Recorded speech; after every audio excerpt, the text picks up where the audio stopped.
Hi, in this lesson we're going to learn about top-down design and decomposition. We use functions to break out programs into smaller parts, which help us simplify the problem-solving process, make the program easier to read and understand, and also avoid repeating code over and over. In this lesson, we're going to talk about a strategy that helps us figure out what functions we need to write to solve problems. This is a problem-solving strategy. It's called top-down design. With top-down design, we take a big problem and we break that big problem down into several smaller problems. We can then break each of those down into even smaller problems. We continue to do this until we have a problem that is simple and easy for us to solve. So even though we start with this big problem that may seem complicated, by breaking the problem down into smaller problems, then solving each of these smaller problems, we make our programs much more manageable and our solutions much more clear. So for example, if we were making a movie, well, that's a pretty big task and you may not even know where to start. There are several things we need to do. We need to write a script, hire a cast, film the movie, and then edit the movie. But each of those are even pretty big tasks as well. For example, for filming the movie, we might break those down into filming scene 1, filming scene 2, and then scene 3. We might break the script into write scene 1, scene 2, and scene 3.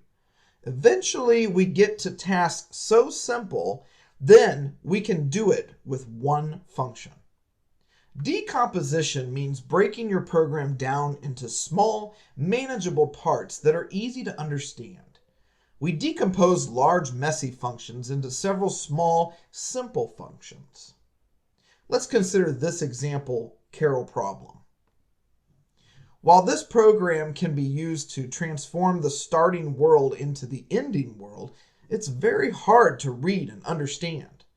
By breaking it down, we decompose the different parts of the program that can become functions, and we have more readable program that can look like this. With this program, it's easy to see what is going on, and we have taken a problem of Carol going to pick up a stack of balls and really broken it down. We have a much more high-level view of our problem. Now, instead of trying to solve the entire problem, by breaking the problem down, we have smaller, more manageable problems to solve. We can go in, write go to pile, then write another function to pick up that pile, and finally to come back to the start position.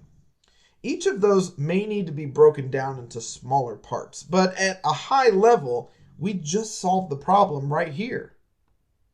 So why do we do top-down design? Several reasons. First, it helps us to solve large, complicated problems by breaking the problem into smaller, more manageable chunks. Second, it helps to make our code more readable. When we have a program like this, it's pretty easy to understand what we're doing versus the original program. Finally, top-down design allows us to collaborate with others by splitting the problem into sub-problems that can be independently solved by team members.